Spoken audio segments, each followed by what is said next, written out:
हाँ बच्चों, देखिए कल मैंने आपका समाकलन के अनुप्रयोग चैप्टर खत्म कर दिया था। आज मैं चैप्टर स्टार्ट कर रहा हूँ डिफरेंशियल इक्वेशन। डिफरेंशियल इक्वेशन, तो डिफरेंशियल इक्वेशन क्या होता है? अवकल समीकरण, हिंदी में बोलेंगे अवकल समीकरण।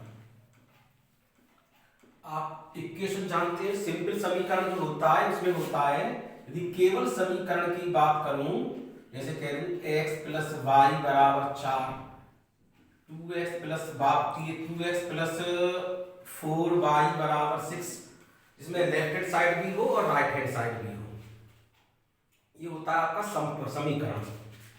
और यदि अवकल समीकरण होता है डिफरेंशियल इक्वेशन, अवकल समीकरण, हमारे यहाँ ये dy dx का whole square plus dy dx plus y बराबर 0, इसमें dy dx होना चाहिए। डिपेंड बताया था मैंने आपके dy dx क्या चीज होती है, d dx y कह दो, y बराबर 2x है, ये इंडिपेंडेंट वेरिएबल है, डिपेंडेंट वेरिएबल है। डिपेंडेंट वेरिएबल का डिफरेंशिएशन करें with respect to independent variable, ठीक है। एक डिपेंडेंट वेरिएबल एक हो, इंडिपेंडेंट वेरिएबल भी एक होगा। यहां पर केवल आपका यही सिलेबस के अंदर है। आगे क्लासों में आप पढ़ेंगे, जैसे dy d2y dx कर कह दो, इसके यहां भी हो सकता है, एक बार कह दो dy dz। इंडिपेंडेंट वेरिएबल दो हो गए, इसे बोलते हैं partial differential equation. Partial differential equation, जो कि यहां पर आपके सिलेबस में नहीं है। आपके सिलेबस में केवल डिफरेंशियल इक्वेशन है, पार्शियल डिफरेंशियल इक्वेशन नहीं है। तो आपको यही यहां पर पढ़ना है, डिफरेंशियल इक्वेशन। सबसे पहले इसमें आएगा ऑर्डर और डिग्री क्या चीज होती है। डिफरेंशियल इक्वेशन में सबसे पहले बताऊंगा मैं ऑर्डर तो यही बता देता हूं मैं, ऑर्डर ऑफ डिफरेंशियल इक्वेशन। जैसे देखो, लिख दो d2y dx square plus dy dx, यहां लिख दो 3d3 बाई dx क्यूब मान लीजिए, plus 2dy dx plus y बराबर 0। किसी अवकलन को हम किसी इक्वेशन से कितनी बार अवकलन कर रहे हैं? सबसे मैक्सिमम बार कितनी बार किया है? 3 बार अवकलन किया है, तो इसका ऑर्डर होगा 3। यदि केवल यहां पे डी क्यूब नहीं होता तो ऑर्डर होता 2। किसी अवकलन को कितनी बार किया जाता है वो उसका ऑर्डर कहलाता है, ठीक है। अब घात के बारे में बच्चों थोड़ा सा आपको बताता हूं, पावर ऑफ डिफरेंशियल इक्वेशन। घात, आपने इक्वेशन पढ़ी हुई पॉलिनोमियल इक्वेशन। पॉलिनोमियल इक्वेशन क्या होती है? X square plus Y square plus X Y G बराबर 0, यानी कि पावर जो हो आपकी, एक तो फैक्टराइजेशन ना हो, यानी बटे में पावर ना हो, और एक नेगेटिव ना हो, तो वो होती है आपकी पॉलिनोमियल इक्वेशन। तो घात के लिए भी ये आवश्यक है पॉलिनोमियल इक्वेशन हो, किसमें? डेरिवेटिव के अंदर। डेरिवेटिव के अंदर पॉलिनोमियल इक्वेशन होगी तभी उसकी घात निकलेगी, नहीं तो घात उसकी निकलेगी नहीं। और घात होती क्या है? जैसे मैं कह दूं d2y dx स्क्वायर की पावर 2 प्लस dy dx की पावर 3 प्लस y बराबर 0। तो घात जो होती है, जो मैक्सिमम ऑर्डर होता है, ऑर्डर के ऊपर जो घात होती है वो कहलाती है घात। मैक्सिमम ऑर्डर के ऊपर जो होगा क्या कहलाएगी? उसकी घात कहलाएगी। तो इसका ऑर्डर क्या होगा? बराबर 2, और घात कितनी हो जाएगी? घात भी इसकी ये वाली कहलाएगी 2, 3 नहीं कहलाएगी। तो भले यहां पर अधिकतम 3 है, लेकिन मैक्सिमम ऑर्डर के ऊपर जो घात है वो इसकी घात कहलाएगी। अब जैसे देखता हूं, मैं देता हूं d2/dx स्क्वायर की power 4 plus dy/dx dq/dx Q कह दो और प्लस sin dy/dx। तो ऑर्डर क्या होगा इसका 3 dq/dx की वजह। अब तुम घात कहोगे मैक्सिमम ऑर्डर के ऊपर जो पावर होती है वो घात कहलाती है, लेकिन नहीं, ये पॉलिनोमियल इक्वेशन नहीं है। यहां sin dy/dx लग गया, ट्रिग्नोमेट्रिकल फंक्शन आ गया इसके अंदर। यदि यहां केवल sin x होता यहां लिखा हुआ तो काम बात एक दूसरी थी। sin dy/dx है, यानी पॉलिनोमियल इक्वेशन नहीं है, तो क्या लिख देंगे, पावर डज नॉट एक्सिस्ट।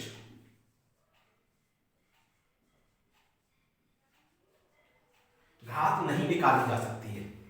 तो आप लोग आगे जाऊंगा, मैं एक्सरसाइज दूंगा, पहली एक्सरसाइज में ऑर्डर और घात ही है, आगे बताता हूं, तब तक से उतारिए आप लोग। हाँ जी बच्चों, अब एक्सरसाइज 9.1 स्टार्ट कर रहा हूं मैं। सब सवाल आप लोग अपने आप कर सकते हो, जैसे पहले एक्सरसाइज है 9.1। 9.1 में क्या कहा है, प्रत्येक अवकल समीकरण की कोटि एवं घात ज्ञात कीजिए। अच्छा एक बात बता दूं, y डैश का मतलब dy/dx होता है, y डबल डैश का मतलब d2/dx square, y triple dash का मतलब d2/dx क्यूब हो जाएगा। लेकिन अब आप करें y 8 डैश, कब तक लिखोगे, इसलिए यहां पर यूं भी लिख सकते हैं y1 को dy/dx कहेंगे, ये ज्यादा अच्छा लगता है लिखने में। y2 d2/dx स्क्वायर, y3 ये ध्यान रखेंगे आप, ये चीज है। अब ये सवाल लिखता हूं, पहला सवाल दिया है d4y dx4, ठीक है, plus sign y triple dash बराबर 0।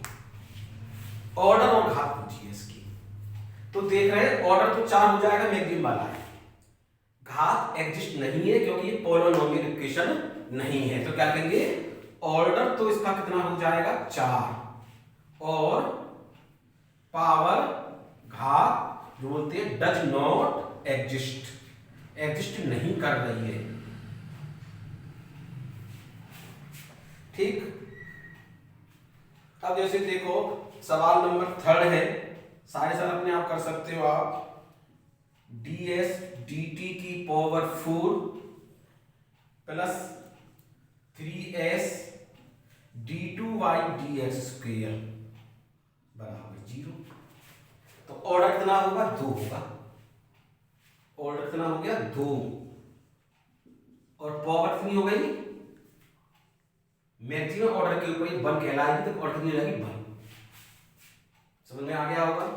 इसी प्रकार के सारे सवाल हैं, सब कर सकते हो। जैसे कि सवाल नंबर में लेता हूं 6वां, y ट्रिपल डैश 3 बार समझ रहे हो, whole square plus y double dash whole cube plus y dash की पावर 4 बराबर 0। कितना होगा इसका ऑर्डर 3, पावर कितनी हो जाएगी इसकी 2, मैक्सिमम ऑर्डर के ऊपर जो पावर होती है वो कहलाएगी 2। ये सवाल नंबर 11 है, अवकल समीकरण की घात पूछी है, ऑब्जेक्टिव क्वेश्चन है d2/dx स्क्वायर का होल क्यूब प्लस dy/dx का होल स्क्वायर, d2/dx स्क्वायर का होल क्यूब प्लस dy/dx का whole square plus sign dy/dx की पावर कितनी होगी, मैं बता चुका हूं, पावर डज नॉट एग्जिस्ट यानी परिभाषित नहीं है। तो क्या लिखेंगे, पावर डज नॉट एग्जिस्ट। इनको उतारिए, फिर मैं आगे और सवाल कराता हूं आपको। अब देखो आपकी एक्सरसाइज 9.2 से स्टार्ट होगी। जो ये तो सिंपल एक्सरसाइज है, ऑर्डर ऑफ पावर ज्ञात करनी है, ऑर्डर इन पावर ज्ञात करनी है। इसके अंदर क्या होगा, तो 3 तरीके के सवाल आएंगे। ये एक सवाल आएगा कोई आपका क्या सॉल्यूशन, जो सॉल्यूशन दिया होगा इस डिफरेंशिएशन इक्वेशन का है, यानी अब क्या यह हल, एक हल दिया होगा डिफरेंशियल इक्वेशन का है, कोई डिफरेंशियल इक्वेशन दी होगी, उसका साधारण समीकरण बना हुआ होगा। तो पूछा होगा यह साधारण समीकरण क्या डिफरेंशियल इक्वेशन का है, तो उसके अंदर क्या करना है, उस साधारण समीकरण को सॉल्व करना है, डी बाई डी एक्स या डी जो निकाला वो मान निकालना है और इस डिफरेंशियल इक्वेशन में रख देना है उसे। Left hand side right hand side बराबर आएगी, पहला। दूसरा समीकरण, दूसरा सवाल क्या आएंगे, आपको क्या करना है, कोई समीकरण दिया होगा, अवकल समीकरण बनाना, अवकल समीकरण बनाना, डिफरेंशियल इक्वेशन ज्ञात करना। देखो दो चीज होती है, एक होता है व्यापक हल, एक होता है डिफरेंशियल इक्वेशन का विशिष्ट हल। आप जानते हो इंटीग्रेशन करने में कांस्टेंट जोड़ते हैं, कोई आपके इक्वेशन के में स्वेच्छ अचर जो होते हैं, कांस्टेंट होते हैं, 2 कांस्टेंट हैं, तो उसका डिफरेंशियल जो इक्वेशन होगी वो 2 ऑर्डर की होगी। जितने कांस्टेंट होते हैं उतने ही ऑर्डर की डिफरेंशियल इक्वेशन होती है। यदि आपका केवल एक कांस्टेंट है तो डिफरेंशियल इक्वेशन भी 1 ऑर्डर की होगी। ठीक है, कोई इक्वेशन दे दी, मान लो आपको C1 C2 C3 में 3 आपकी इक्वेशन आई हुई, समीकरण दिया हुआ है, कोई सिंपल समीकरण, डिफरेंशियल इक्वेशन बनाना लिखा हुआ है मैंने, तो डिफरेंशियल इक्वेशन आपको 3 ऑर्डर की बनानी होगी। समझ में आया नहीं आया? अब तीसरी चीज आएगी इक्वेशन के सवाल इसके अंदर, तीसरे समीकरण क्या आएंगे, अवकल समीकरण दिया होगा, उससे साधारण अवकल समीकरण से, डिफरेंशियल इक्वेशन से आपको सिंपल इक्वेशन बनाना है, साधारण समीकरण। अब इसके कई सवाल हैं। अब 9.4 से आप यही पढ़ेंगे 2 और 3 के बाद। उसमें होमोजेनियस इक्वेशन आती है, और उसमें आती है होमोजेनियस इक्वेशन आती है, और एक आती है इसकी सिंपल इक्वेशन भी आती है इसके अंदर। ठीक है, लीनियर इक्वेशन भी आती है इसके अंदर, वो आगे पढ़ेंगे आप। तो आपको अब 9.2 में तो ये पढ़ूंगा और 9.3 में ये पढ़ूंगा, नहीं 9.2 और 3 दोनों ये पढ़ेंगे।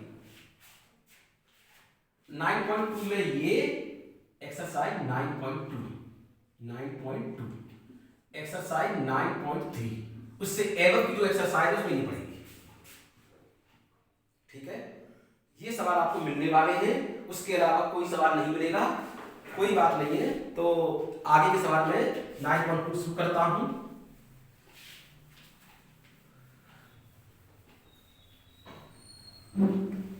तो जैसे देखो मैंने कहा था आप लोगों से बच्चों, 9.2 जो पढ़ूंगा सभी सवालों में कहा होगा क्या समीकरण दिया हुआ है, प्रत्येक प्रश्न में सत्यापित कीजिए दिया हुआ फलन संगत अवकल समीकरण का हल है कि नहीं।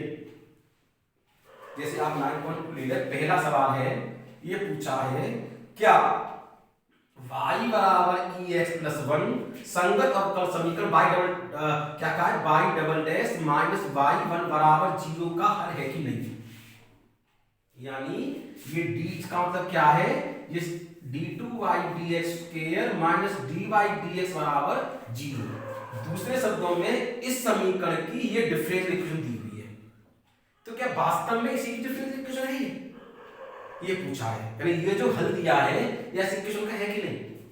ठीक है, तो मैंने क्या बताया था, इसमें एक काम करना है, इसमें से मान निकाली जो पूछे हैं इसके अंदर रखे तो 0 आना चाहिए, यानी पहले निकालो dy dx, e की पावर x का e की पावर x होता है, d2y dx पे निकाल दूं, इसका मान भी कितना होगा, e की पावर x होगा। दोनों मान यहाँ रखें बराबर, और राइट हैंड साइड सॉल्व होनी चाहिए, सिद्ध होके आना चाहिए। हालांकि और तरीका भी अपना सकता हूं मैं, और कहने के बाद तो बताया उस तरीके चलूंगा मैं। हालांकि मैं यहाँ पर e की पावर x का मान d बाई dx रख दूं, पक्षांतर कर लूं तो ये चीज आ जाएगी। लेकिन तरीका बता रहा हूं, उसी से करिए।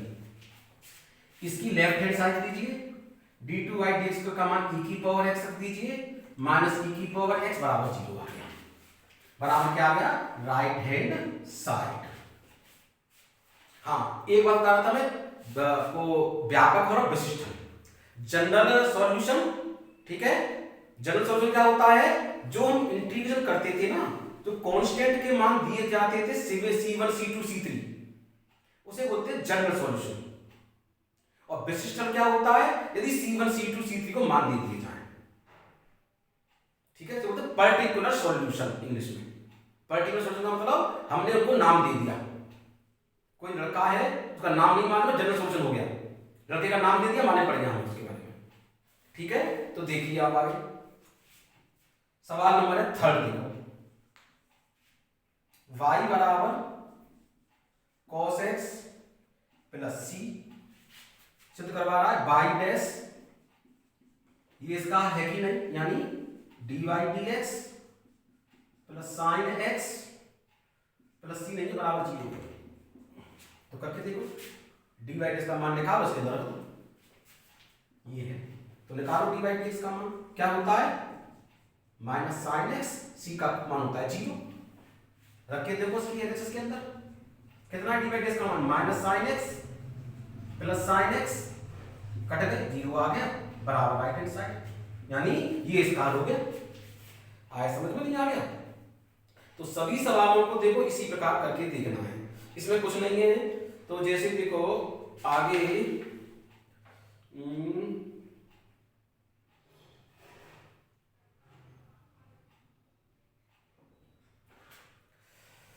अब देखो ऐसा करता हूं, इसे मिटा देता हूं, पहले तो ऐसा करता हूं।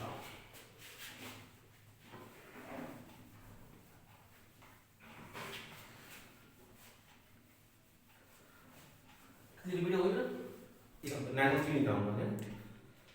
देखो शुरू करता हूं बच्चों, आगे सवाल जैसे 8वां सवाल है, y माइनस कॉस y बराबर x। तो हमें पूछ रहा है वो y sine y plus cos y plus x into y dash बराबर y।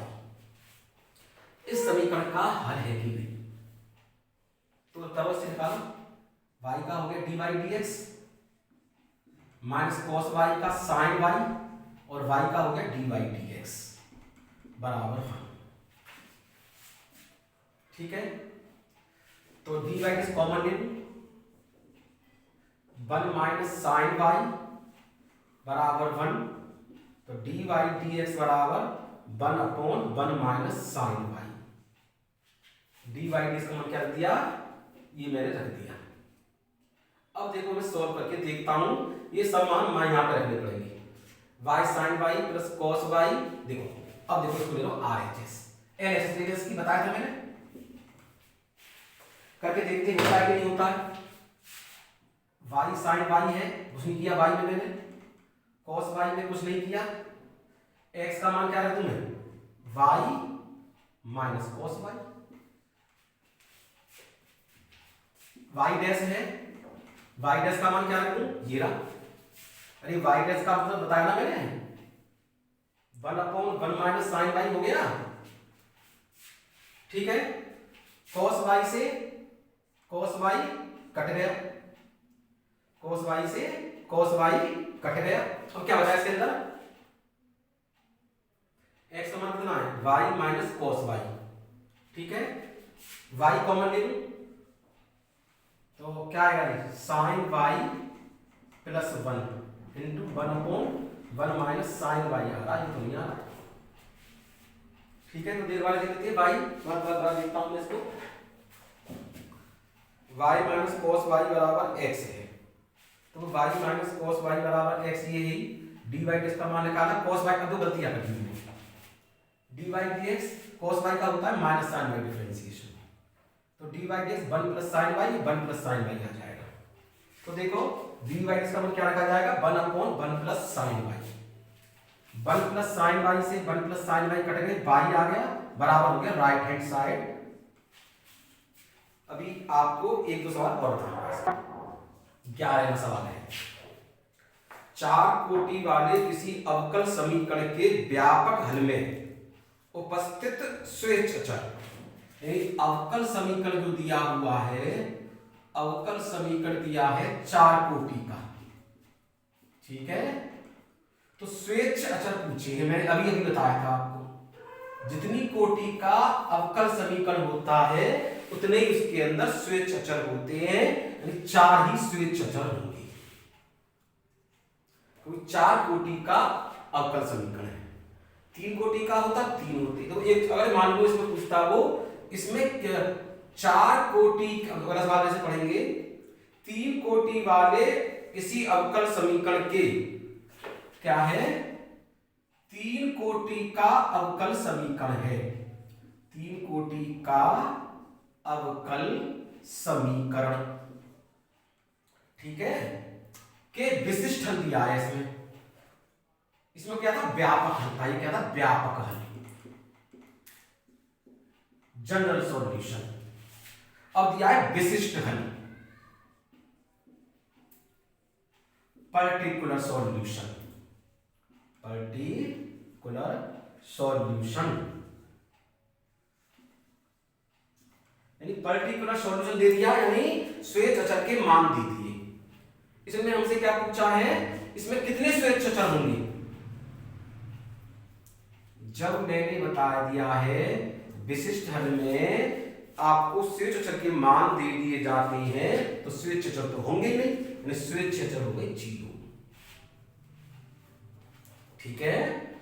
अगर जनरल सॉल्यूशन होगा, जितनी कोटि का हो, ध्यान से सुन लीजिए, उतने ही आपके स्वेच्छ अचर होंगे, जितनी कोटि का होगा, और विशिष्ट होगा उसमें स्वेच्छ अचर एक भी नहीं होगा, क्योंकि हम आपको सॉल्यूशन के द्वारा उनको मान दिए जाते हैं, तो स्वेच्छ अचर कितने हो गए 0। तो देखो बच्चों, आज का मेरा काम इतना ही है, कल से 9.3 कराऊंगा, और आज आपको माले में बता दिया है मैंने, ग्रुप पे भी डाल दिया है, आपको आज वैक्सीन लगाई जाएगी, तो कॉलेज में आ जाए जिनकी रहती है वैक्सीन लगने के लिए, आज कैंप लगाया जाएगा, ठीक है, थैंक यू।